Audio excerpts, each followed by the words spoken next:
Hey, it's 8:43 here at Big 550 KTRS. Time to talk a little restaurants with Liz Miller, senior editor at Feast Magazine. Good morning, Liz. Good morning. You are sponsored by Twisted Tree Steakhouse, just like every Feast Magazine segment here. Twisted Tree Steakhouse is from the Syberg family at Watson and Lindbergh at Sunset Hills.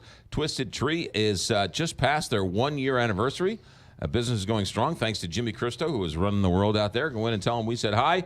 314-394-3366 or twistedtreesteakhouse.com. Good morning, Liz Miller. Good morning. What do you got today for us? So the first restaurant is a new seafood boil in a bag spot in University City called the Mad Crab. The Mad Crab. Yeah. And it's just as fun as its name. So it's at 8080 Olive Boulevard, again in University City. And they do something really fun. So it's basically a classic seafood boil, but it steams within a bag, and then they serve it to you in that bag. And you wear a big old bib with a crab on it and gloves and just like dig in there, and you can do combos like snow crab legs, crawfish, shrimp, mussels, clams, all that good stuff.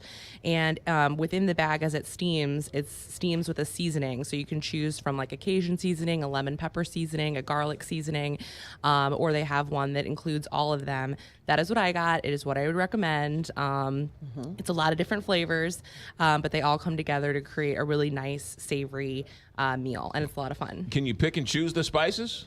You can. So you put it in the bag. It's like you pick it, spices, put it in the bag, and then they cook it for you. Yeah, exactly. And then you can choose a heat level too. So I'm a baby. I chose mild, and it was a little bit spicy at that. So, Right. Oh, yeah. Be careful about that. Yeah. And you said that it's can be messy, you know. Yeah. Oh, it's definitely not messy. a great first date place. They have Or a great first date place. Or maybe. Yeah. Yeah, you'll learn a lot. That's right. Yes, Yeah. that's true.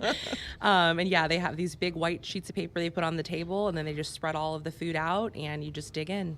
Is What this a a new great place? idea. It is. It opened this summer, and they did a lovely job. It's next to, if you know where Seafood City is on Olive, the grocery store. It's right next to there, and it's a lovely, very like nautical, seafood shack joint vibe inside.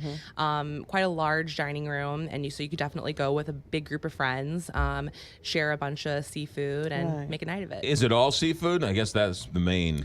It is. So The they Mad Crab, I guess. think Yeah. so. It's all seafood, but they also do, if you're more interested in like a little bit of a less messy situation, they do raw oysters, fried catfish, fried shrimp, gumbo, that kind of good stuff. Because baked, for some reason, I can eat baked clams. Really? Yeah, but I don't know about steamed clam. I He don't has know. a shellfish issue. Yeah. Oh, yeah. I got lots of issues, one of them being a shellfish issue. But baked clams, when they put the bread and stuff on the baked clams and Yeah. then they bake the clams, I can do that all day long. But regular clams, I don't think I've ever tried regular clams. I don't think I want to, though, just to be on the safe side, because you don't want me around. No. All right, Mad Crab, now open to University City. What's number 2? Number 2 is the Turn, which opened inside the ZAC Performing Arts Center earlier this summer. And it is owned by chef David Kirkland and his wife Stephanie.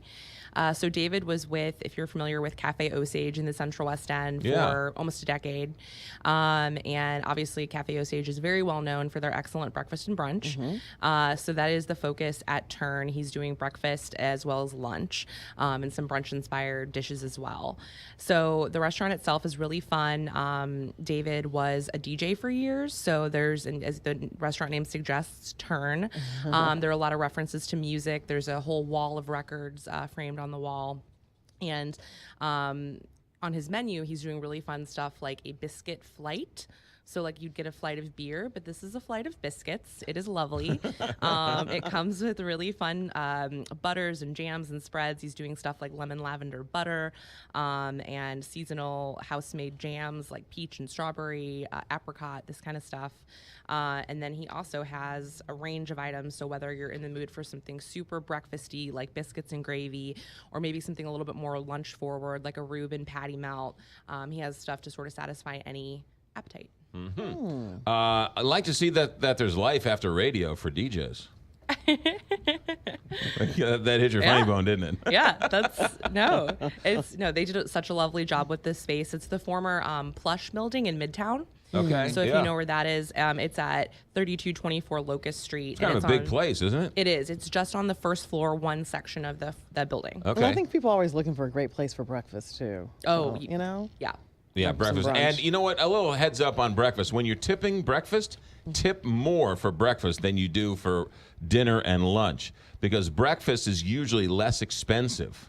So therefore, if you double the tax, it's less money, but they're still working just as hard. So if you're going out to brunch or lunch or breakfast, you want to tip more. Depends on, some people can partake in the drinkage for brunch. Well, no, I understand that. Well, you and Heidi can, have a $300 brunch tab. Then you're lucky. That's when you call me and you're like, hey, we need a ride home. But that's a whole other issue. But if you're just having brunch or breakfast, tip more for the guys and gals who are working hard. All right, what's going on with Feast Magazine? So last Friday, we debuted our October issue, which is dedicated to pizza and beer. Yes. We- The whole magazine, every issue should be dedicated to pizza and beer. I don't disagree. I've been trying. Right? I've been telling them, yeah. So obviously, we think it's one of the best food and drink pairings, Right. if not the best one out there. And it did hit newsstands on Friday. So definitely head out, check it out. We have stories on a really fun pizza restaurant in Columbia, Missouri. I wrote a feature on how to grill pizzas at home, which is not difficult, but there's a science to You it. want to grill a pizza as opposed to... Baking ones. So the Baking idea one. is that, in a wood-fired oven, temperatures can get quite hot. Yeah. But it's hard to, you basically can't do that in your home oven, Right. what a wood-fired oven can do. But your grill, especially a charcoal grill, can get close enough. So there are sort of some tips and tricks for how to best do that at home. I But thought it you yields. tried that, didn't you? No, I didn't. There's a an accessory to a Weber grill, a Weber kettle Okay. has that little collar. Yeah, and yeah. and like a opening for a what do they call the is it a pie? A peel. A peel. Yep. So a peel where you can put the peel in and you turn it into a pizza oven, a Weber kettle into a pizza oven. Nice. I bet it's delicious grilling a pizza. Yeah. Well, you get that nice blistery crust and it Yes. has that smokier flavor. Right. And yeah. So we have a feature. Do you need on a that. stone for the grilling? Yes. Yeah.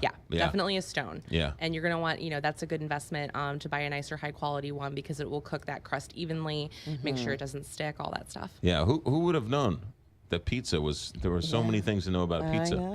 Yeah. I just buy it frozen, stick it in the microwave. But who knew? No. That works too. Liz, there's no such thing as bad pizza. I agree. There are varying degrees of good pizza. I tend to think there are bad. No. 3 o'clock in the morning at a Quick Trip Pizza. Well, in it's that still case. not bad. It's not as good as some others, but I've never had a bad pizza. Yeah. Even the bad pizza, you're like, it's not bad. It's pizza. What do you still want? pizza, yeah. Still pizza. All right. Feastmagazine.com. Feastmagazine.com. Have a good week. Thanks. Take care.